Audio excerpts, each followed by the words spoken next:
बड़ी खबर उत्तर प्रदेश के आजमगढ़ जिले से, जहां उत्तर प्रदेश सरकार के मंत्री ओम प्रकाश राजभर ने अपने आजमगढ़ दौरे के दौरान समाजवादी पार्टी के लोकसभा सदर सांसद धर्मेंद्र यादव पर जमकर निशाना साधा। उन्होंने सपा सांसद द्वारा वक्फ की जमीनों को लेकर भाजपा पर लगाए गए आरोपों को निराधार बताते हुए पलटवार किया और कहा कि विपक्ष के नेताओं ने पाकिस्तान का पानी पी रखा है, इसलिए वो विरोध की भाषा नहीं बोल पा रहे हैं। दरअसल 2 दिन पूर्व आजमगढ़ से सपा सांसद धर्मेंद्र यादव ने आरोप लगाया था कि वक्फ की जमीनों पर भाजपा के नेताओं की नजर है और वे इन्हें अपने लोगों को दिलवाने का प्रयास कर रहे हैं। इसी बयान पर प्रतिक्रिया देते हुए ओम प्रकाश राजभर ने कहा कि भाजपा किसी की जमीन नहीं ले रही, बल्कि सपा के नेता बेवजह इस तरह के आरोप लगा रहे हैं। उन्होंने कहा कि सपा सांसद की जमीन तो भाजपा नहीं ले रही, फिर ऐसे निराधार आरोप क्यों लगाए जा रहे हैं। कैबिनेट मंत्री ओम प्रकाश राजभर ने आगामी उत्तर प्रदेश बजट को लेकर भी बड़ा बयान दिया। उन्होंने कहा कि इस बार का बजट किसानों, नौजवानों, गरीबों, निर्धनों और पत्रकारों के लिए बेहतर होगा। उन्होंने केंद्र सरकार द्वारा पेश किए गए बजट की सराहना करते हुए कहा कि जिस तरह केंद्र सरकार ने ऐतिहासिक बजट पेश किया है, उसी तरह उत्तर प्रदेश सरकार भी 19 फरवरी को ऐतिहासिक बजट पेश करेगी। सपा सांसद धर्मेंद्र यादव द्वारा भाजपा पर लगाए गए आरोपों को खारिज करते हुए ओम प्रकाश राजभर ने कहा कि विपक्ष के नेता जनता को गुमराह करने का प्रयास कर रहे हैं। उन्होंने कहा कि गृह मंत्री के आग्रह पर सदन के अध्यक्ष ने सभी दलों की बैठक बुलाई और सभी प्रस्तावों को स्वीकार कर लिया गया था। इसके बावजूद विपक्ष अनावश्यक बयानबाजी कर रहा है। कैबिनेट मंत्री ओम प्रकाश राजभर ने कहा कि विपक्ष के नेता पाकिस्तान का पानी पीकर केवल विरोध की राजनीति कर रहे हैं। उन्होंने आरोप लगाया कि विपक्ष को केवल विरोध करना आता है, जबकि भाजपा सरकार प्रदेश और देश के विकास पर ध्यान केंद्रित कर रही है।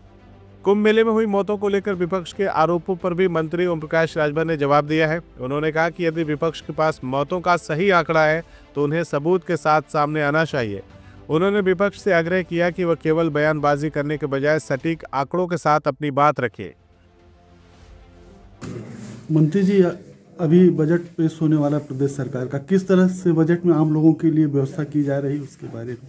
देखिए, अभी आप लोगों ने केंद्र सरकार का बजट देखा, उसमें आम लोगों के लिए, चाहे किसान हो, नौजवान हो, व्यापारी हो, चाहे किसी तरह का, हर वर्ग को ध्यान में रख करके बजट पेश किया गया, जिसकी चर्चा पूरे देश में हुई। उसी तरह उत्तर प्रदेश का बजट 19 तारीख को पेश होने जा रहा है। वो बजट नौजवानों के लिए, किसानों के लिए, व्यापारियों के लिए, पत्रकारों के लिए, हर वर्ग के लिए खुशहाली का बजट होगा, ऐतिहासिक बजट होगा। जो उम्मीद नहीं कोई किया है, अब तक जो कोई कभी किया नहीं है, वो बजट आ रहा है। और अब तक का बजट का जो बजट होगा, अब तक का रिकॉर्ड टूटेगा। मंत्री जी, यहाँ के सांसद जो वर्तमान धर्मेंद्र यादव जी कह रहे हैं कि वक्फ बोर्ड के माध्यम से भाजपा जो है अपने लोगों को शामिल करके अल्पसंख्यकों की जमीन हड़पना चाह रही है। उनकी जमीनियाँ कहाँ नहीं हड़प लेती सरकार? सांसद जी की जो जमीन है उनके नाम से, वो क्यों नहीं हड़प लेती है? देखिए, संसद में माननीय गृह मंत्री जी ने जवाब दिया विपक्ष के लोगों का कि स्पीकर महोदय, इन लोगों को अपने चेंबर में बैठा करके जितना ये लोग प्रस्ताव देते हैं सब शामिल कर लीजिए। सुना ना? अब इससे ज्यादा क्या कहा जा सकता है? लेकिन वो आरोप यही लगा रहे हैं कि अच्छा, ये बताइए, विरोध वाले हमारे गीत गई हैं, एनडीए सरकार के गीत तो गाएंगे नहीं, सुर में सुर मिलाएंगे नहीं, तो उनका काम है विरोध करना। ये सब पाकिस्तान का पानी पी लिया है, पाकिस्तान के पानी में है विरोध, इस नाते वो विरोध है बतियाते हैं। अब इससे ज्यादा क्या कहेगी सरकार? भाई, जवाबदेही सरकार ने कि आप अगर असंतुष्ट हो तो जितने भी आपके समस्या है या जो भी आप चाहते हो वो सब दे दो, स्पीकर महोदय को सब शामिल कर लीजिए। अब कहाँ रह गया उनके प्रश्नों का? प्रश्न तो खत्म हो गया।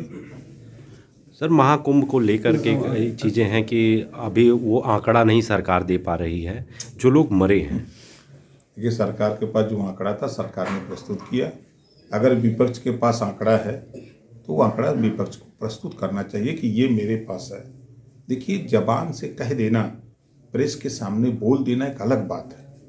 आज हमारा संगठन पूरे उत्तर प्रदेश में है, हम बता सकते हैं कि हमारे लोग हमारी जानकारी में कहाँ कहाँ डेथ हुई है संगम में स्नान के समय, हम वहाँ जा भी चुके। अगर उनके पास एविडेंस है तो वो तैयार करावें अपने पार्टी संगठन के, फला गांव, फला नाम, फला जिला, फला ब्लॉक, फला प्रदेश ये है। हम सुपौल बिहार तक हम पता लगा लिए, हम बिहार में कहाँ कहाँ डेथ हुई वो पता लगा लिए, यूपी में कहाँ कहाँ हुई वो हम पता लगा लिए।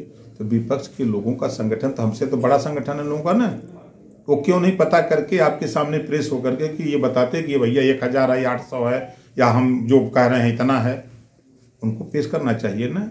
सरकार उसकी जांच करा लेगी, अगर है तो एक्सेप्ट कर लेंगे। सर एक सवाल और, बात विकास की होती है। यहाँ के जो वर्तमान विधायक लोग हैं उन लोगों ने 4-5 लोगों ने अपना प्रस्ताव नहीं दिया। उसके बाद जब सवाल पूछा जाता है कि प्रस्ताव आपने नहीं दिया, तो उन्होंने कहा कि अधिकारी पैसा रोके हुए हैं, प्रस्ताव तो हम इतना दे दें कि सरकार के पास पैसा नहीं है। वो झूठ बोल रहे हैं। देखिए, जनता के बीच में जाएंगे नहीं, क्षेत्र में जाएंगे नहीं तो प्रस्ताव का देंगे। सवाल तो इस बात का है ना, जिनको खुद नहीं पता है कि उनके विधानसभा में कौन सी नहर है, कौन सी सड़क खराब है, कौन बननी है, जब जानकारी होगी तभी ना देंगे। वो मजा ले रहे हैं एसी का, बैठ के हवाई जहाज से घूम रहे हैं, अब जनता चुन दी है तो वो जो है पैसा खर्चा करेंगे। कोई रोक तो नहीं है, हम भी विधायक हैं, उसके बाद मिनिस्टर हैं, हमको भी उतना पैसा मिलता है जितना एक विधायक को मिलता है। 5 करोड़ है, जीएसटी कटने के बाद 18% जीएसटी कट जाती है, 90 लाख कट जाता है, 4 करोड़ 10 लाख मिलता है।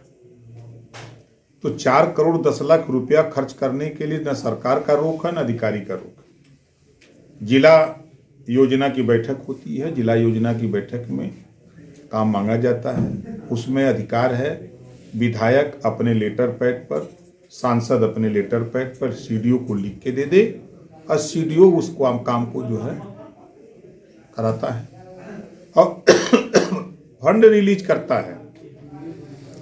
विधायक के कहने पर वो अपने मन से नहीं करता है, ये झूठ बोल रहे हैं। CIB इंडिया न्यूज की सभी खबरों को देखने के लिए लाल रंग की बटन को दबाकर चैनल को सब्सक्राइब जरूर करें, घंटी जरूर दबाएं ताकि हमारी सभी खबरों के नोटिफिकेशंस आप तक पहुंचते रहें।